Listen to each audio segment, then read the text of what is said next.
Já tomou sua xícara de café hoje? Eu já. Pois saiba que o cafezinho nosso de todos os dias pode ajudar a diminuir, sabe aquela gordurinha na barriga? Sabe o peso? Então, pode ser um grande aliado. É o que mostra um estudo divulgado recentemente. Mas como? Aí nós convidamos a Daniela Tarran, que é nutróloga, nossa amiga aqui da Manhã Total. Obrigada por ter vindo, viu, Dani? Tudo bem? Tudo bem. Cafezinho já é bom, né? Nossa! E agora sendo aliado na perda bônus. de peso, é um bônus, né? E por que ele ajuda? O que mostrou essa pesquisa? Então, Mônica, eles mostraram o seguinte, existem 2 pontos a se considerar em relação ao café. Primeiro ponto é que o café, ele é termogênico. A cafeína, ela ajuda a acelerar o metabolismo. Ela age no receptor de adrenalina, então ela ajuda a aumentar o metabolismo. E a segunda questão, eu acho que é uma questão que a gente até já conversou aqui, é sobre a gordura marrom. A gordura marrom é uma gordura que nós temos no organismo, que ela é termogênica, que ela ajuda na perda de peso, porque ela ativa o metabolismo. Então, o café ele agiria na gordura branca, ajudando a amarronzar, torná-la mais bege, a escurecer a gordura marrom, e isso faria com que aumentasse a taxa metabólica. Mas aí vamos lembrar que não é sozinho também, que eu preciso associar outros fatores importantes. Não, foram comparadas pessoas, foi um estudo de 3.000 pessoas, onde eu comparei pessoas que não tomavam café e pessoas que tomaram café. Todas eram orientadas a ter uma alimentação saudável, a fazer atividade física, a fazer todas aquelas medidas necessárias de perda de peso, as medidas gerais de saúde. E então foram comparados os 2 grupos. Um que fez a tarefa de casa e não tomou café e o outro que fez a tarefa de casa e tomou café. Então houve um benefício adicional do consumo de café. E qual a quantidade que seria necessária? Então, Mônica, a gente tem que pensar que existe uma individualidade. Tem pessoas que não têm sensibilidade ao café em relação ao sono, em relação à irritabilidade, em relação à dor de estômago, gastrite ou esofagite. Então, existe uma individualidade. Mas a média de 2 a 3 cafezinhos por dia. Sem o açúcar. Sem açúcar. Sem açúcar. E aí, no caso, ele vai ajudando a queimar esta gordura. O café ele vai agir como, por exemplo, o chimarrão, que tem o chá verde, a cafeína do café vai agir nessa termogênese em auxiliar na queima de gordura. Mas não adianta a pessoa chegar amanhã e começar a achar que vai beber café o dia inteiro, porque a gente tem que lembrar que tem limite. Tem limite, né? Justamente para... Senão eu vou ter insônia, eu vou ter irritabilidade, às vezes vou ter dor epigástrica, algo Você sabe que tomar um cafezinho antes do treino pode ser interessante? Sim, tomar um café antes do treino pode ser muito interessante, porque ele vai te ajudar a aumentar o rendimento do treino. Mas também existe um estudo que fala que para a maioria da população, tomar café após as 15 horas pode piorar a qualidade do sono. Então a gente tem que individualizar e ver a tolerância individual. Essas pesquisas, são muitas pesquisas que vêm. Hoje eu estou conversando com você sobre o café, já conversei sobre o vinagre orgânico de maçã, que também pode ser um aliado. E esses estudos vêm, amanhã inclusive é o dia, né, da obesidade, dessa conversa sobre obesidade, porque é muito preocupante os números que a gente tem, né, Daniela? Isso, amanhã é dia de combate à obesidade, a gente tem uma preocupação muito grande, porque hoje mais de 50% da população está acima do peso, né? Unindo sobrepeso e obesidade.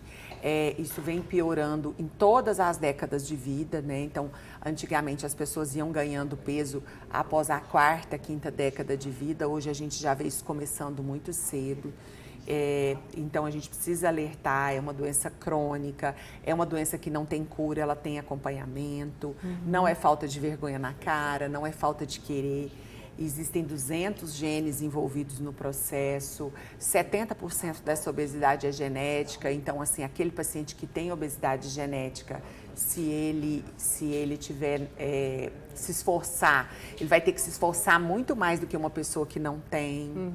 Então é algo assim que nós temos que olhar para isso como um problema de saúde pública do jeito que merece ser olhado, né? As pessoas têm preconceito em tratar a obesidade, acham que é só falta de força de vontade, e a gente sabe que não é. Então, a pessoa, se eu chegar para você hoje e falar assim, você está hipertensa, Mônica, você tem que tomar um remédio para hipertensão.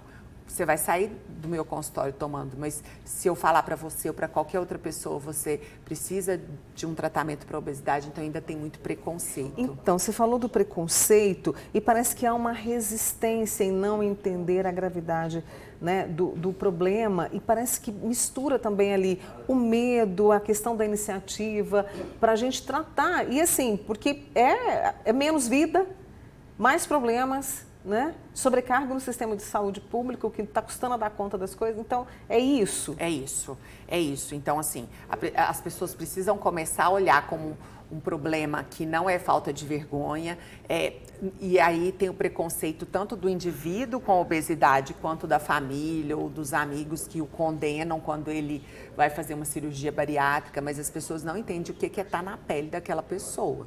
Então, assim, ao invés de julgar, apoiar.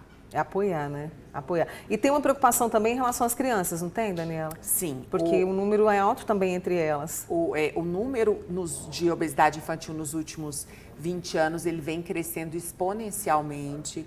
E a criança, Mônica, eu falo muito assim, a criança, quem leva a comida para dentro de casa?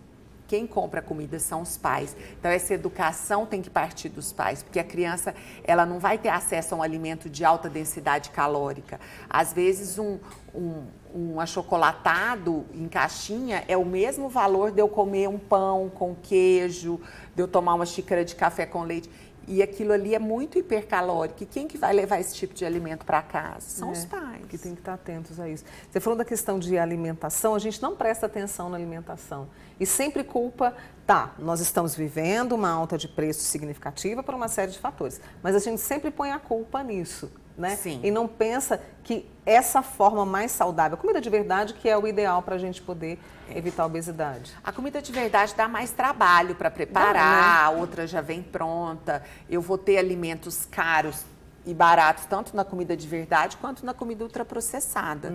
Mas a gente tem que ter esse olhar, não adianta deixar essa comida preparada no final de semana, ou descascada, ou, né, o mínimo de preparo para facilitar na hora que eu for comer, mas não dá mais para a gente ficar comendo ultraprocessado com essa desculpa. A obesidade, além do ganho de peso significativo que a gente tem, também traz outros sintomas. Por exemplo, você percebe que as pessoas que estão acima do peso, né, estão ali fadigadas, cansadas. Isso é um sintoma, um sinal do que a obesidade faz, É um sinal muito né? importante. Por muito tempo, a gente não deu muita moral para a apneia do sono, né? Isso. O paciente obeso, ele tem muita apneia do sono. E aí, a apneia do sono, ele não vai dormir, o dia dele não vai render no trabalho, ele vai se sentir cansado. Os hormônios sexuais perdem muito com a apneia do sono, então ele vai ter a vida de casal do homem ou da mulher, vai ter uma interferência em relação a isso, ele não vai conseguir ter uma vida social tão boa, isso vai deprimindo esse paciente. Existe uma correlação de depressão e transtorno de obesidade muito importante. Né? Depressão e obesidade, elas andam juntas porque a pessoa não está feliz, mas também ela não dorme, ela não produz vários hormônios de maneira adequada. Eu estou conversando com a Daniela Tarran justamente sobre isso, sobre esse dia de amanhã, que é tão importante para trazer o alerta e a consciência e a alta responsabilidade. A gente começou falando aqui na nossa conversa sobre o cafezinho, que ele pode ser um grande aliado. Aí a Eva Laranjeiras, lá do Laranjeiras, mandou uma pergunta para você. Mônica, o café deve ser adoçado ou precisa ser natural? Precisa ser natural. Natural. Gente, a gente tem que adaptar o nosso paladar ali justamente para poder, né, experimentar o sabor do café natural, né? É interessante, né? Eu tomo café sem açúcar já tem uns 5, 6 anos. Antes eu tomava com adoçante, né? Já tomava sem açúcar. Mas quando, por algum motivo, você precisa aceitar um café que lhe é oferecido com açúcar, depois que você acostuma a beber o café sem, a impressão que você tem é que você bebe só açúcar. Né? As papilas são todas ocupadas pelo açúcar antes de serem ocupadas pelo café. Então, é uma experiência que as pessoas deveriam experimentar, porque se torna gostosa. Hábito, se torna hábito gostoso, e aí você pode ter a sua xícara de café a seu favor, né? Trabalhando ali também essa questão, a luta contra a obesidade. Daniela, sempre uma alegria te receber, e eu acho que o nosso próximo encontro vai ser no Você. Se Deus quiser, eu estou esperando. Te convido, pode deixar. Obrigada, Mônica. Doutora Daniela Tarran, nutróloga, com a gente aqui hoje, falando sobre o benefício do cafezinho contra a obesidade, tá bom? Obrigada, Dani. Bom Obrigada restinho a você, de semana, querida. viu?